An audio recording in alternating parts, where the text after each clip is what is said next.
Ahoy there, Captain Benzie here, coming at you with another episode of the Frigate Pilot's Manifesto, the series that aims to teach you everything you'll need to know about the different frigates in EVE Echoes.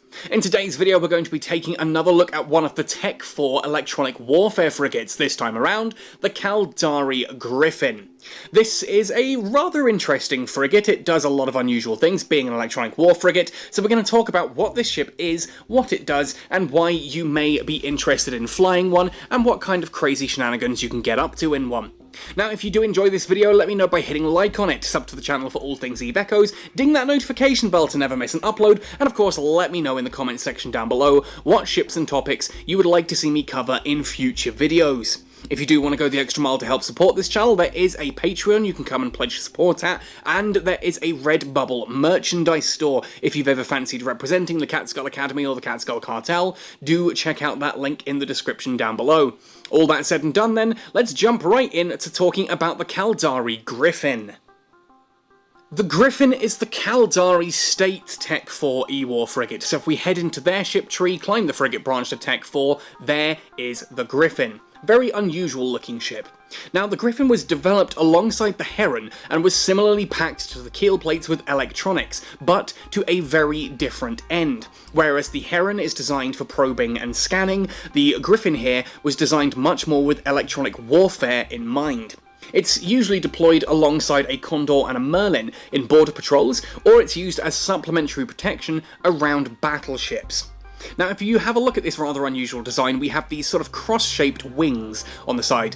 These are Lidai Shirioka electronic projection arrays, and they're used to broadcast the harmonic resonance signals that disrupt missiles and are designed to be disabled and folded back during faster-than-light transit so that their ambient gravimetric emissions don't affect the vessel's warp core. In fact, when you see the Griffin warp, you'll see that those do fold down and then fold backwards to do exactly that. Now, this weird sort of horn-like chin projection thing here on the front is a forward-facing gravimetric sampling array which receives and decodes electronic signature data from enemy ships. It's very sensitive, hence this little forward lance here at the bottom to keep it away from other systems. And the top of this fin is the Lidai Shintara quantum processing mainframe, which is directly linked to that sampling array. Basically, the Griffin is designed to take in a lot of electromagnetic, gravimetric, radar and sensor array data, and then to process it very, very quickly. So let's look then at how this all ties together into the actual ship itself. So first of all, the fitting profile of the Griffin is of course identical to the other T4 EWAR frigates, the Crucifier, the Vigil and the Morlus. We're looking at 2 high slots, 2 mid slots, 2 low slots, 2 combat rigs and 2 engineering rigs. That's very standard and it doesn't give us much at all in the way of versatility. You kind of need to pick a role and go with it. You don't get many options there, you don't get to fit a lot of different things in one go. Defensively as well, 1245 is typical for a T4 frigate. It's fragile. This is a small ship that cannot take much of a beating at all. Typical of Caldari frigates as well, it has larger shield tank, but with the small amount of defense that it has overall, ultimately, even though the shield tank is nearly 450, that's still not really much. A good solid shot will nearly take out a Griffin in one go. This thing dies very quickly if they can hit it. And being a Caldari ship, of course, its signature radius is considerably larger than other frigates of the same type. I mean, compare the signature radius here of the Griffin to the Vigil or the Crucifier or the Morlus, and you'll see that it is the biggest of the 4. It's also the slowest at 387 meters per second. Obviously, that's still fairly nippy, but, for a frigate, it's on the slower end of things. It's notable, however, the cargo hold here is 520 cubic meters. That is unusually large for a combat-based frigate. I think the only frigates that are bigger than this, cargo hold-wise, are things like the Tech 3 exploration frigates, and of course the covert ops variants, so things like the Probe, the Heron, the Magnate, and the Imicus are going to be, the only things there that have a bigger cargo hold, but then those have no combat capability themselves, so this is the biggest combat ship cargo hold that you'll find this early on in frigates, which is pretty useful, especially if you're going to go encounter running. It means that when you clear an encounter, you can comfortably loot everything and carry it with you, and you can do a couple of the delivery encounters as well, with a cargo hold that's big enough to fit, a few crates of water or a few marines and things like that, if you're running backward and forward too. Now, unlike the Vigil and the Crucifier that we've looked at already, the Griffin does begin to struggle once you hit about tech level 6, which is a problem. It's a common theme with Caldari frigates. They're just, for the most part, not as good as the alternatives. I think the Condor is the only real exception there, and I think the Merlin does well as well, but other than that, they kind of get overlooked, and the Griffin is really endemic of that, I'm afraid. Anyway, I'm getting ahead of myself. Signature radius, as I said, is quite large for a frigate at this stage, and the flight velocity is a little bit slower than others of a similar pegging. Scan resolution is okay, 410 meters. It's not a terrible scan resolution. A lot of frigates do go considerably higher. The Griffin, you know, it's middling. It's middling at best. 5.5 AU per second warp speed is quite nice, and the mass and inertia do come together to give a fairly nimble ship. It's not terrible. Basically, just the Griffin on paper is fairly lackluster, and unfortunately that's something that does carry across. If we look at its trait description here in the different skills, signal disruption, of course, is going to give us a 5% increase to guidance disruption strength, just like the Crucifier had a 5% increase to tracking disruption strength, and the Vigil had a 5% increase to target painter effects. It's 5% per level of signal disruption, so 25% additional strength there on the guidance disruptors. And guidance disruptors, of course, are those electronic warfare modules you use to screw with your opponent's missile systems. It shortens the range of missiles, it increases the explosion velocity, and increases the explosion radius and decreases the explosion velocity. Basically, it makes them shorter range and makes it harder to hit smaller, faster-moving targets, which you'd think means the Griffin is going to be excellent against other missile ships, and you'd be right. It does do very well against other missile ships on the simple fact that it messes with whatever they're doing. It messes with their combat capability. And in fleets, the Griffin is a very powerful ship. You can make it so that your opponent's missiles, which they were hovering on the edge of their range, are now completely out of range. It means that if someone were using something like a Condor, you've seen in other videos I've used like the Condor Interceptor to try and sort of scram kite. I stay outside of scram range, stay outside of web range, that kind of thing, and use the missiles with like a 3-kilometer border there, my missiles being 18 kilometers, webs and scrams being 15. If a Griffin comes along and shortens that range by 25% or however far it goes, that suddenly means that in order for them to apply their damage, they're going to have to be within scram and web range, and that's a very powerful thing. It also means that your frigates and your destroyers are going to be much harder to target if those guidance disruptors are hitting bigger missile systems like mediums and larges. It's very powerful, and again, I do think that these Tech 4 frigates are massively underutilized in fleet operations, and I'd like to see more of these out there.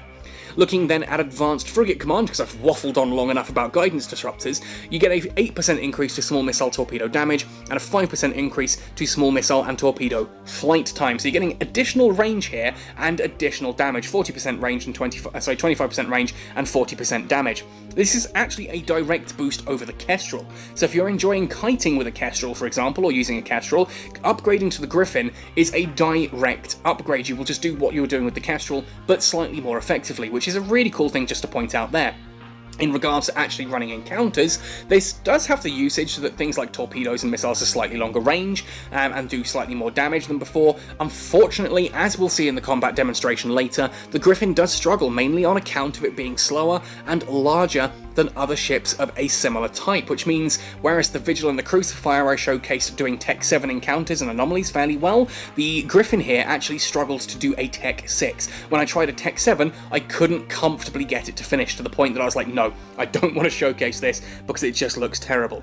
That said though, for solo play, the Griffin may be underwhelming and disappointing, but as I said, I think fleets are missing a trick by not including more of this kind of stuff in them. It's great fun to bring a Griffin and a Vigil and a Crucifier along and just mess with your target, your enemy's weapon systems. You watch someone rock up in something like, for example, some Caracal Navy issues or Cyclones and things like that. Along comes your Griffin and just ruins their day. Suddenly those missiles aren't hitting anything anymore, which is a really powerful tool that sadly is massively underutilized. So let's have a look at fitting this then, and I'm going to be showcasing mainly a fit that I use for solo PvE. As I said, I do like to mix things up a bit from time to time and just try out different ships. I don't have that one ship that I just do all of my encounters in. I like to play with some of the more underpowered ones. It's great fun trying to do Tech 7 encounters in a Merlin, for example. Here, with the Griffin, this is the fit that I tend to use for PvE, and if I'm going into PvP, well, we'll talk about the minor adjustments I'd make to it there. Now, in order to get a decent amount of DPS out of this, what I'm going for are small torpedo launchers. Now, this, of course, I'm trying to stick to meta level 8 and lower to keep things ridiculously cheap here, and this is a very cheap encounter runner. If you're trained into missiles, this is literally as cheap as a Condor 2, and in certain cases can be more effective. In other cases, obviously, you may want to go for the Condor, but ultimately, very cheap ship that you're looking at here, great for encounter running. I'm using Heth small torpedo launchers, but if you only have Mark 5s or Mark 7s or Mark 3s even, go for those for the time being and upgrade when you can. Now, these are short range, even with the Griffin's bonuses to flight velocity. We're only getting 8.31 kilometers out of these, but they do a mighty amount of damage. 71 DPS, good spread, 65.15 damage across the board there, which means these are effective against shields, they're effective against armor. Anything they go up against, they're doing good, solid damage too. 71 DPS, very short range, but ultimately that means we're just going to have a very high angular velocity as well against our target. This is where I would swap things out in PvP. In PvP, I would consider moving to the missiles, simply because you want to be slightly further range away, but even then don't expect to be doing much damage if you're in fleet PvP and using the guidance disruptor. Your main job is going to be guidance disrupting. For the mid-slots, however, keeping with the PvE theme, I've gone for a Caldari Navy Stasis Webifier and a basic Guidance Disruptor. Now, the Guidance Disruptor, as I've mentioned, this screws with your opponent's weapon systems, their missiles. It drops the explosion velocity by 17.5%, it increases the explosion radius by 17.5%, and drops the flight time by 27.5%. So that's shorter range, bigger explosion, and slower explosion velocity, which means it's going to really struggle for those missiles to actually hit some of the smaller, faster moving ships like the Griffin. Or indeed any of your tackle frigates. Excellent support here for a tackle frigate. You send something like a Condor Interceptor in, it's going to be whizzing around at high speed, trying to keep an opponent locked in place with a Warp Scrambler or Warp Disruptor or whatever. You hit it with a basic Guidance Disruptor on whatever is being scrambled, and now it's going to struggle to hit that Interdictor as well, that Interceptor, so that Interceptor gets to stay around for longer and hold it in position. That's how small gangs work. Putting a Griffin, a Merlin Assault, and a Condor Interceptor together is a really powerful little combo, and I do recommend giving it a try sometime. Anyway, the reason I use it in PvE is because if I'm going up against something that's got missiles, well, yeah, I want to use the bonuses that the Griffin gets and mess with their missiles so I can stay out of range, or just those missiles aren't hitting me as effectively. The Stasis Webifier is here mainly just to slow other targets down if they're moving a little bit too fast, and there are occasionally some fast moving Interdictors or Interceptors and that in these different anomalies, and sometimes those frigates can be a little bit faster than the Griffin, at which point you just want to be able to web them down so that you can keep up with them. Very useful to make sure that you stay in torpedo range. For our low slots then, a Ranger small afterburner gives us the additional speed to move around without giving us the signature radius blossom that a micro warp drive does, and it also doesn't cut off the top 25% of our capacitor. Really nice, good speed boost here, just allows us to speed tank a little bit better and to close with our targets quickly. On the this final low slot here, though, I've gone for a Mark 9 medium shield booster. Now, this amazingly fits with power grid to spare. As I said, the Griffin does have a decent amount of power grid, and if, like me, you're training into frigate engineering, mine is frigate engineering expert 5, I'm 555 in frigate engineering, and actually 555 in destroyer engineering as well, this is no trouble to fit at all. You may find that you need to use something like an ancillary power grid booster rig just to get the additional power grid if you're not quite as highly trained, although in fairness you can go down to even a Mark 5 medium shield booster and that will use less power grid whilst still giving you a big amount of healing. Now, in regards to the rigs, you'll see I've actually gone for prototype rigs here across the board to keep this dirt cheap. A loading accelerated prototype ×2 takes up our combat rigs. That means we're getting faster firing torpedoes, which is a direct increase to DPS. On the other side of things, auxiliary thrusters mean we move a little bit faster, and a semiconductor memory cell prototype does increase our capacitor here. You see it's 24 seconds, but that is mainly here due to the medium shield booster. And in fact, if I were to unfit the medium shield booster, you'll see we are pretty capacitor stable. So if you're not using the medium shield booster, then you are capacitor stable. With everything running, we stay capacitor stable, and you just use the shield booster when you need to, and this will heal a good 25 to 30% of your shields each time you activate it, so just use it only when you need to. Now, of course, what this is giving us is 142 DPS, which is anywhere up to 8 kilometers out. We're getting decent defense for a tier 4 frigate of 1787. As I said, you are going to be relying mainly on not getting hit, which is a problem with the Griffin being a Caldari frigate, being slow and large. Caldari frigates are a problem. I should probably do an entire video talking about the problems with Caldari frigates, but hey, there we go, another topic, another time. Capacitor, as I've said, is pretty stable. Targeting suddenly is up at 471, which is pretty good. Fairly low signature radius. Navigation, we're getting a good warp preparation time, we warp quickly, and we've got a good cold flight velocity there of 584.37, which of course gets almost doubled with the, well, more than doubled actually, with the Afterburner active. So it's a good fit here that is going to do you comfortably through tier 4, tier 5 content and a lot of Tech 6. You may struggle with Tech 7 and above. Tech 6 it can do okay, and certainly you can have a lot of fun in group PvP as well. I just wouldn't recommend necessarily going solo, but again, every time I say something like that, someone comes into my comment section and says, hey, actually, you say you can't do much solo with the Griffin, but look at all these crazy kill marks I've got, and then link something like a bloody hurricane, and I just sit there and go, how the heck did you manage that? Anyway, enough I think of talking about how this is going to work. Let's actually have a look at this one in action. Okay, so I actually told a bit of a lie here. Here I am in a Tech 6 Caldari encounter up against missiles, and the Guidance Disruptor, of course, is doing its thing, and it is helping me to survive some of the bigger ships from hitting me. Once we hit Wave 3 of this encounter, however, you'll see that things do go a little bit wrong. Ultimately, here I am locking onto things like the Manticore, I'm getting into range there, starting to, lock that down with the Guidance Disruptor, and I want to try and take this Manticore out quite quickly. That has really hammered my my capacitor. I did leave the shield booster running a little bit too long there, but you'll see that with this many ships around, and they're all doing missiles, missiles are a big problem currently for speed tanking. I still find that missiles do more damage than perhaps they should against speed tanking ships, especially Caldari ones, that just seem to have that little bit too big a signature radius to deal with comfortably here. So here you'll see that I'm going now onto that Core X Sniper, I'm just about hovering around the 25% capacitor and keeping myself around 50% on the shield, but even here with the Core X Sniper, I've got the missile, the Guidance Disruptor on it. You'll see I'm taking a lot of damage and I can't really keep up with it. And you can say, well, what about if you'd swapped to a small shield booster? No, the medium is more efficient capacitor to actual shield, so when I activate it, you see I'm getting a nice big boost there. I'm just not killing things fast enough, and I'm taking entirely too much damage. Now, I did still manage to complete this encounter. This is the one I was talking about when I said that the Griffin struggles to do Tech 6 encounters. This was the one that I was talking about as I did this video. And you can see, it is genuinely struggling. I'm down to 1% capacitor. I've still got, what, 4 ships out there, including another Cormorant's takeout, and 3 Blackbirds, which are doing an extreme amount of damage to me. But this is just a Tech 6 missile encounter. I decided, you know what? Let's try this with a different type of encounter. And I went and did a Minmatar one, and let's jump across and talk about how that one actually went. This was a Minmatar Tech 7 encounter, and this one went so much better. I say Tech 7 encounter, it's a Tech 7 large anomaly, and I was having a lot of fun in this one here. You'll see we're coming to the end of Wave 3 now. There is a Gistum Cyclone Tech 7 currently battering me. I do have the Missile Disruptor on it, which has slowed things down. It actually caused the Cyclone to move in closer to me.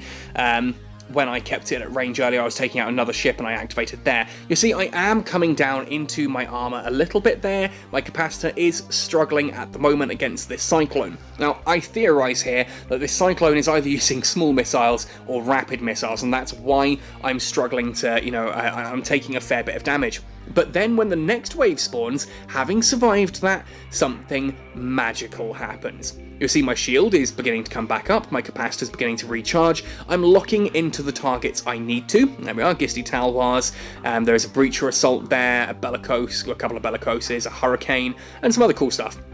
So, I'm going to move in on the small targets first of all, starting with that Breacher. Quick point to note as well, just because I see a lot of people joking about this, oh my god, it's Captain Bonsai out of the test server I see. I'm actually rarely on the test server, I do spend most of my time here on live, because test server's not that much fun, there's no one to talk to, and you're flying around empty space just shooting enemy PvE ships, it's not great. It's nice to be able to test stuff, but the real fun to be had is here on live, where I actually get to blow stuff up, and things actually mean something. I mean, yeah, wow, on the test server I can make 4 Drumiels and equip them with special loot that doesn't exist on live yet, and that's awesome that I can then clear Tech 10 storylines, but the ISK there is worthless. It means nothing. I'm not actually achieving anything, you know? Anyway, so there goes that Breacher assault down there, and we're moving now on to the Gisti Talwar assault. Lots of assault frigates here at tech level 7, and you can see that now the shield isn't really taking much damage at all, and my capacitor is slowly recharging. Yeah, I'm running a shield booster a little bit here just to, you know, keep up. This was taken, as I said, I actually swapped ships around here, and you can see I swapped the Weberfire out for a Warp Scrambler, and I ended up, for some reason, whilst I stripped everything off and I put everything back on, I put a small shield booster on instead of a medium. There's no reason that I shouldn't have used a medium shield booster in this. I would be filling up so much faster and using pretty much the same capacitor, but hey, there we go. The point is, ultimately, I'm 50% capacitor, 50% shields, thereabouts, and sitting quite comfy with it. And it's doing the job. It's doing the job. This is a Tech 7 encounter with the same Griffin, basically. The rigs are the same, there's still Heth torpedoes, still the same guidance disruptor, still the same thing. I just, for some ridiculous reason, swapped the shield booster and the Weberfire. The Weberfire would actually be more useful in this encounter than the Warp Disruptor, and you'll see I never actually use the Warp Disruptor at this point. It's, yeah, it just kind of sits there doing nothing, and now that I'm at full shields or thereabouts, I can turn off the shield booster and let my capacitor hang out. I've taken a couple of ships out now. We're onto another Talwar. Again, Talwars are a bit of a threat because, you know, it's a small ship using small weapons that should be able to hit me a lot better than mediums or larges do, but it's pretty comfortable. It's pretty comfortable. This kind of goes with what I was saying. As it stands, if you are a speed tanking player, then missile encounters, missile anomalies are really bad. Like, the missiles do too much damage to small targets still. Like, you saw how much damage that those missiles were doing to me in an encounter with fewer ships. Here I am with more ships, and I'm taking barely no damage at all because they're turrets, and turrets don't hit small ships particularly well, whereas missiles still do, and it seems they kind of, I don't know, it feels like explosion velocity and explosion radius still need that little bit of tweaking in regards to missiles. But yeah, there we are. Again, topic for a different video again. I don't like to sit here and complain about these kind of things. I should probably do a video, top 10 Benzie's complaints, and then send it to NetEase in one go. I think, you know, we'll be talking about destroyers, Caldari frigates, and missiles quite a lot in that one. Anyway, there goes the Talwar, and we're on to the Bellicose. We should still be in range as long as I can get the orbit kicking into place. There we go, yep, and we're going to start taking all of that down there.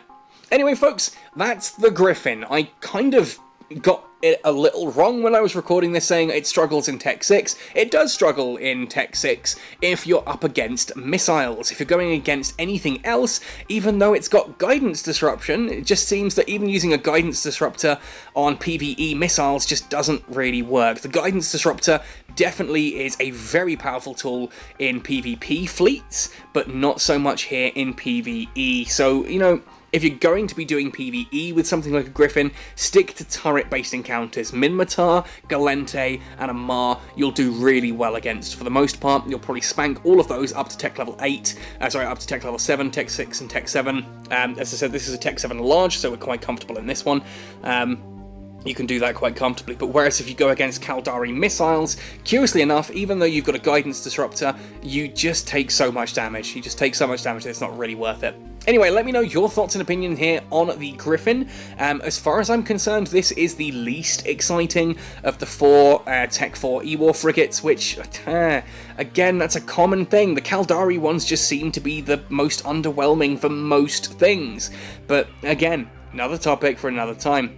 Let me know your thoughts and opinions. If you're flying a Griffin, you could say I'm absolutely talking out my backside. Perhaps you've figured out something I haven't. You've got a different fit that you work with, you're really enjoying and doing really well with. Let me know. I would love to hear from you if you're using a Griffin and having a great time with it. Otherwise, make sure to check out the videos on the updated Tech 6 EWAR frigates, the Tech 8 EWAR cruisers, and the Tech 10 EWAR battle cruisers, which is coming soon. And if you're watching this Griffin video on the day that it launched, you do still have time to go back to the Tech 8 cruiser EWAR video and enter the Combo Omega giveaway there, so do check that out. Make sure you're subscribed so you never miss any of these giveaways, and otherwise, happy sailing, and see you in New Eden!